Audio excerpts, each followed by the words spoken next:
네, 수고하셨습니다.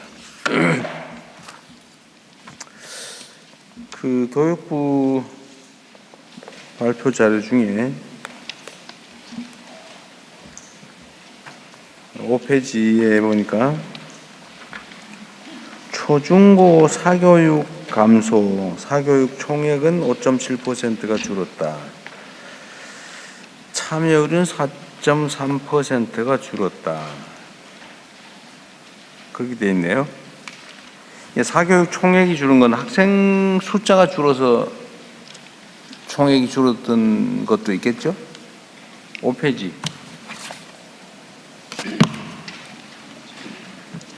프레젠테이션 5페이지. 네, 프레젠테이션 5페이지.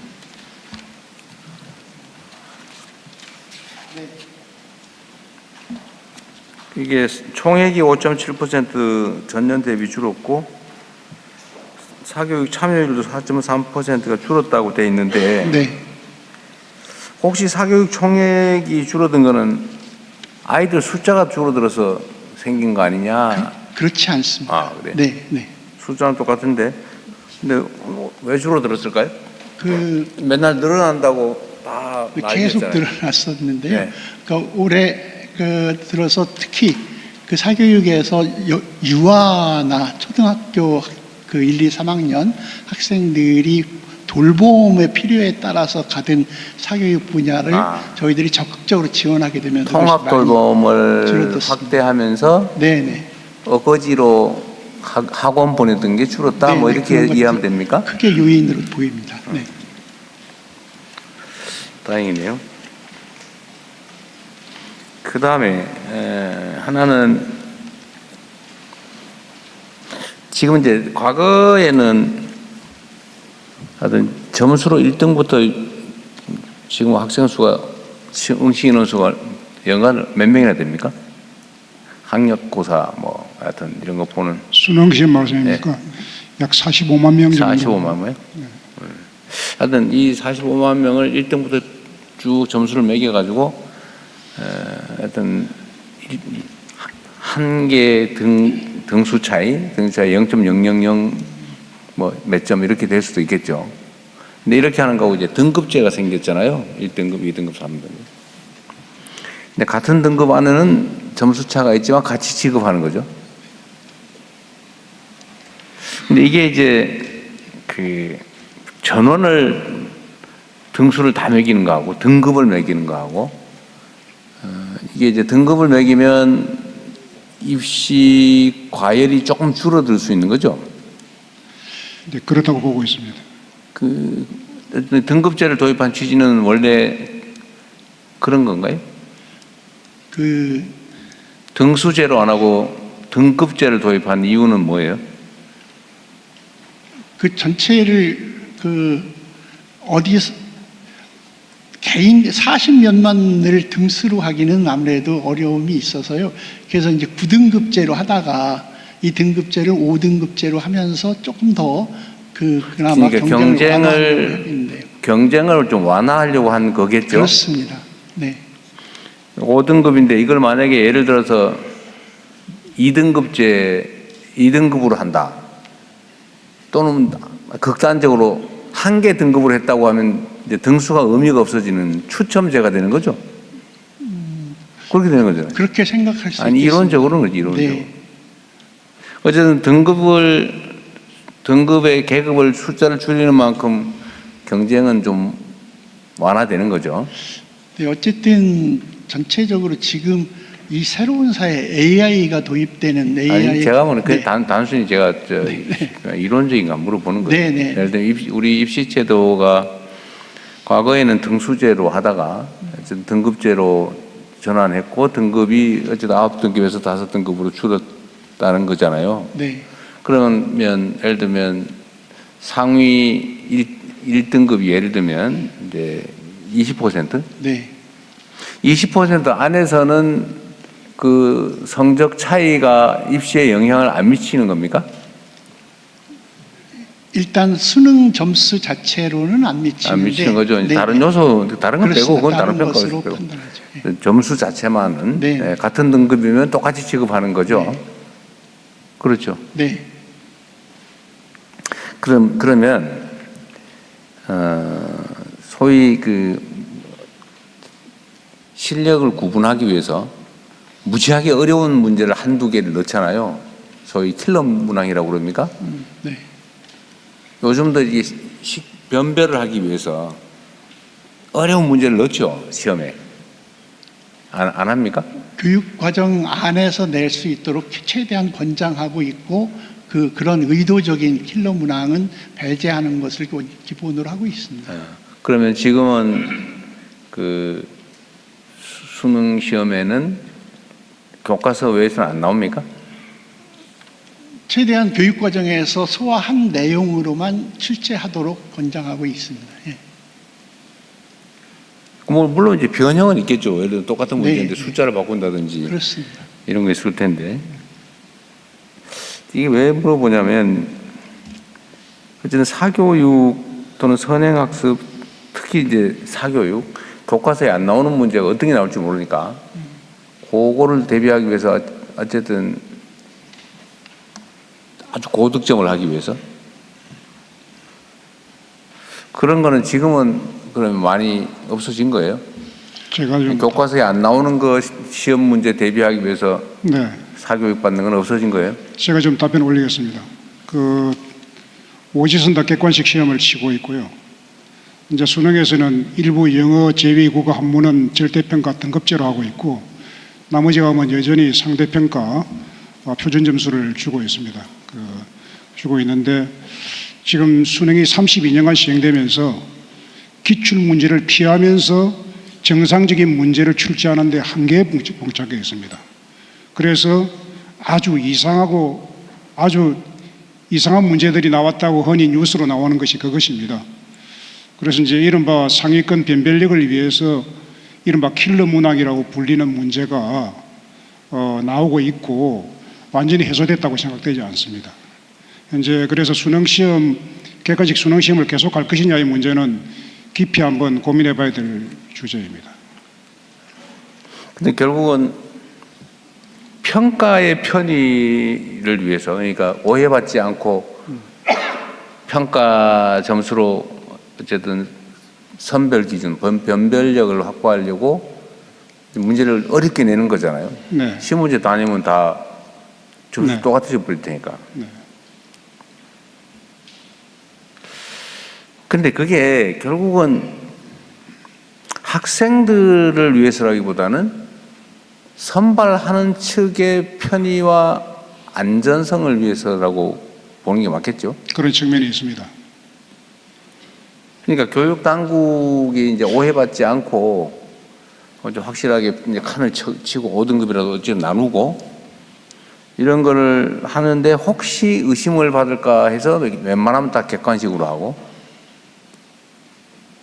그러다 보니까 사실은 굳이 안 배워도 될 거를 갖다가 특이한 것까지 막 다 모든 영역을 만약을 대비해서 다 공부하고 이 사회적 낭비를 초래하는 측면이 있는 거죠. 있습니다.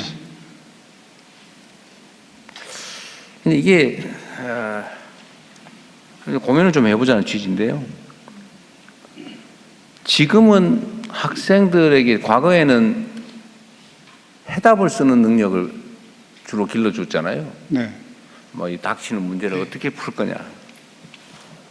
근데 지금은 확실히 변했는데 질문만 하면 답은 사람보다도 뛰어난 사람보다도 프로그램이 훨씬 더 잘해주는 시대가 돼버렸잖아요. 네. 답하는 능력은 거의 의미가 없어지는 시대가 오고 있죠. 지금은 질문을 얼마나 잘할 것이냐. 특히 인공지능 좀 더 이제 나가서 앞으로 아마 일반 인공지능 뭐 이런 게 곧 현실이 될 텐데 답하는 능력을 그냥 일반 능력을 기르기 위해서 답하는 능력을 테스트하고 또 그 테스트에 맞춰서 답하는 능력을 죽으라고 키우고 그것도 주관적 답도 아니고 객관식으로 제시되는 것 중에서 고르는 이거 초보 컴퓨터가 해도 쉽게 할 일이잖아요. 그죠? 네, 맞습니다. 앞으로도 계속 이렇게 할 거예요. 그래서 지금 오지선다 객관식 문제를 앞으로도 계속 AI 시대의 미래를 살아갈 아이들에게 계속 할 것인가에 대해서는 굉장히 근본적인 문제제기입니다. 이건 아이들을 사실은 망가뜨리는 거잖아요. 네, 그렇습니다. 어른들이 편하게 채점하고 분류하고 행정을 의심받지 않고 안전하게 하기 위해서 네. 아이들을 희생시키는 거잖아요. 네. 필요 없는 걸 가르치고 아들 규격화하고 지금 규격화된 인격체들은 별로 유효성이 없잖아요. 그죠? 네. 세상은 좀 독창적이고 창의적이고 좀 개성 있고 이런 사람을 원하지 똑같이 만들어진 사람을 결코 원하지 않단 말이에요. 똑같은 거는 인공지능이 이제 다 해치울 텐데 지금도 컴퓨터가 대부분 하고 있지만 인공지능은 더 할 거 아닙니까? 그런데 이런 세상에서 규격화된 사람을 키워내는 교육을 계속하는 게 저는 교육을 하는 게 아니라 망치는 것 같거든요. 네. 너무 과격한 표현인지 모르겠는데 좀 네. 어떠세요? 네, 지금 현재의 그 시험 체제는 고등교육에 들어가기 그 직전까지 오지선다형 객관식 문제를 무한반복 풀이 훈련을 하고 있는 것입니다. 그래서 그것으로는 그 사고력이나 창의성을 기를 수가 없고요. 고등교육의 그 준비를 할 수도 없습니다. 그래서 이제 아이들이 고생을 해도 의미 있는 고생을 해야 되는데 그 문제 풀이를 고도한 어떤 패턴 익히기가 가장 최상위권 학생들이 잘하는 것이 문제의 패턴을 익혀서 빨리 푸는 것입니다. 그러니까 네, 그 초보 컴퓨터 되는 연습을 하고 있는 거예요. 그렇습니다. 그것은 그 학생들의 지적 능력을 그다지 확충하지도 못하고 사고력을 기르지도 못하고 창의성도 기르지도 못합니다. 이것을 지금 크게 가령 논술 서술형으로 적극적으로 도입해서 아이들이 오지선다에서는 남이 써놓은 정답을 고르는 것에 불과합니다. 그런데 이제 자기 손으로 자기가 정답을 쓰게 만들어야 됩니다. 그래서 그것이 이제 논서술형 교육이고요. 수능에서부터 논서술형 그 평가 방식을 도입하면 학교도 적극적으로 공교육에서도 적극적으로 하고 해서 가장 중요한 것은 대입 제도를 좀 바꿈으로써 학교 교육을 바꿀 수가 있다. 교육 수업과 학생들의 학습 방향을 바꿀 수 있다는 것이 큰 그 전환이 되어야 된다고 생각을 하고 있습니다. 아니 그러니까 지금 이제 우리 교육위원장님 말씀도 일단 좀 진전된 것 같기는 한데 주관식으로 답을 쓰는 뭘 물어보면 거기다 답을 쓰는 그걸 지금 이제 다음 차선으로 하겠다는 건데 네. 이게 좀 무책임한 얘기인지 모르겠지만 아까도 얘기했잖아요. 누군가 물어보는 내주는 과제를 푸는 이거는 이제 컴퓨터 시키면 인공지능 시키면 된다니까요. 이제 뭐라고 질문할 것이냐, 뭐라고 구상할 것이냐, 세상에 없는 새로운 생각을 어떻게 표현할 것이냐 이런 거를 배워야 되는 거 아닌가요? 네, 질문하는 능력이 AI 시대에 가장 중요한데 질문하는 능력도 사고력과 창의성이 기본입니다. 창의성과 그 사고력을 기르는 방식이 평가 방식으로서는 오지선다 객관식으로는 전혀 다르지 그건 않습니다. 아닌 거야. 그건 당연히 아니고. 네, 그건 그래서 망치는 거고. 논서술형 출제를 하게 되면은 학생들이 사고력과 창의성을 기를 수 있는 그 수업 방식도 달라지고 학생들의 학습 방식도 달라지고 어릴 때부터 책을 읽게 되고 그런 방향을 유도해 나갈 수가 있습니다. 대통령께서 말씀하신 그런 문제의식에 기초해서 어쩌면 초등학교, 중학교 과정까지는 거의 수업 자체가 학생들이 어떤 것에 대해서 문제의식을 가지고 질문을 유도할 수 있도록 하고 그 질문에 대해서 함께 협력해서 그 문제 해결책을 찾아가도록 하는 방식으로 우리나라 교육의 수업 형식이 많이 진전이 됐습니다. 그렇지만 중3 이상 이렇게 되면 대학 입시라고 하는 큰 과제가 있어서 그것이 다시 고등학교 되면 원위치되는 상황이어서 대입 제도에 대한 어쨌든 변화는 필요하다. 그런데 워낙 예민한 문제여서 네. 어디까지 할 것인가 어떻게 할 것인가는 지금 국교위에서 중심이 돼서 대입 특위에서 논의를 하고 있는데 어쨌든 전 국민적으로 그 수의 과정을 거쳐서 단계적으로라도 어쨌든 변화해야 될 때가 왔다는 것은 거의 전체 국민이 동의하고 있다 이렇게 생각합니다. 그런데 어쨌든 이 입시 제도라고 하는 게 이제 모든 교육의 방향을 정하는데 사실 딱 거기 맞추잖아요. 심지어 대학 안 갈 사람들도 거기에 맞춰서 공부를 다 하고 있죠, 그죠? 그렇습니다. 근데 이 이제 입시제도라고 하는 게 워낙 예민하다 보니까 조금만 뭔가 건들면은 여기에 이제 득보는 쪽, 소위 피해 본다고 생각되는 쪽이 엄청나게 예민하게 반응을 하니까 손대기가 너무 어렵죠. 네. 또 한 가지는 이게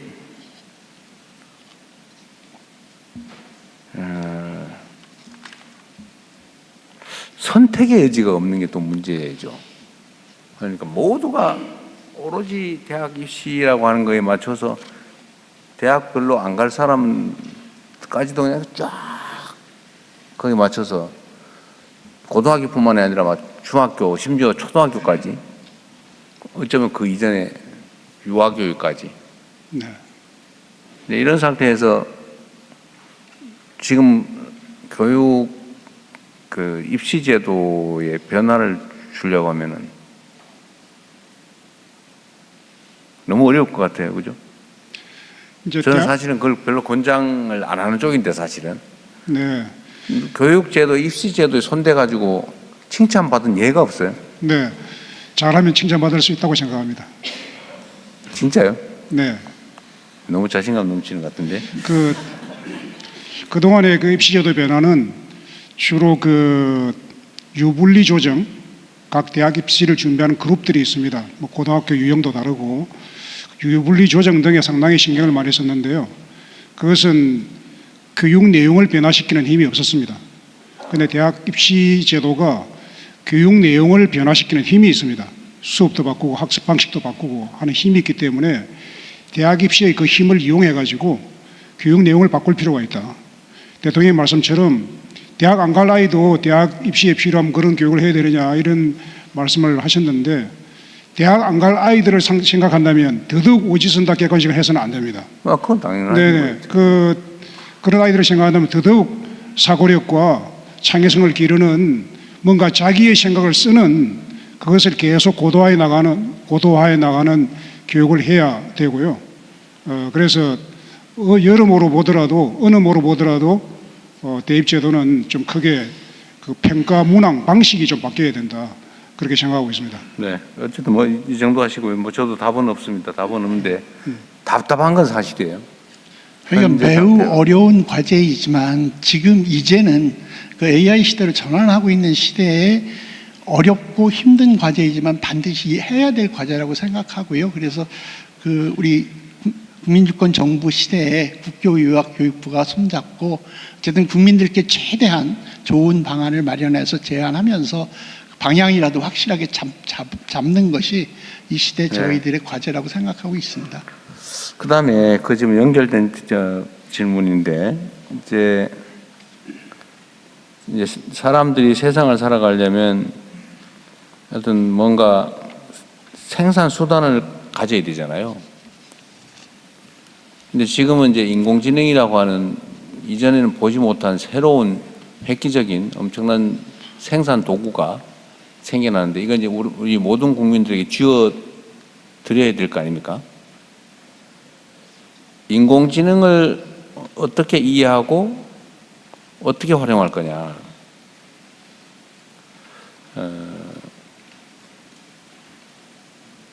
이거에 대해서 예를 들면 교육 당국은 어떻게 할 생각이에요? 제가 네, 교육부 장관님부터 그러면. 어쨌든 인공지능 시대에 이미 그러니까 모두의 인공지능 얘기하고 계시기도 하고, 그런데 저희로 교육에서는 정말 중요한 게 인공지능이 무엇인가, 이것이 우리에게 어떤 유리함이 있는가, 이걸 사용할 때 우리가 주의해야 될 것은 무엇인가 같은 아주 기본적인 것이 먼저 되지 않으면, 그리고 인공지능을 실제 활용할 수 있는 사람이 주인이 되고 인공지능이 나의 소중한 도구이고 친구로서 자리매김할 수 있도록 하기 위해서는 우리 말씀하신 우리가 학생들이 창의력이라든가 이런 기본 역량을 갖출 수 있도록 한 후에 활용 능력을 더해주는 것이 전체 교육에서는 방향이라고 생각하고요. 그렇게 기본적인 방향을 잡고 그럼에도 지금 이미 이 가고 있는 것에서 실제로 우리가 AI 3강으로 세계를 선도하기 위한 AI 영재라든가 그런 산업에 종사하기 위한 전문적인 인력, 이것은 또 그 현재 있는 고등학교나 이런 과정에서 그리고 대학 전체에서 별도로 이렇게 나누어서 생각해서 지금 추진해야 한다고 생각하고 그렇게 추진하고 있습니다. 그러니까 학교 교육에서 어떻게 인공지능을 어떻게 가르치고 있는지, 어떻게 지금 가르칠 계획인지. 지금 현재는 그 학교의 AI 교육을 어떻게 할 것인가를 선생님들이 함께 연구해서 잘 하고 계시는 분을 중심으로 시범 학교로 해서 운영하고 있고요. 그 학교를 그 내년에 훨씬 더 많이 늘리면서 구체적으로 요 단계 기초 단계에서 무엇이 필요한지를 확정짓기 위한 그런 준비를 지금 하고 있습니다. 하여튼 인공지능 교육을 강화해야 된다, 그리고 심화해야 된다, 확장해야 된다고 하는 건 명확한 과제인 것 같습니다.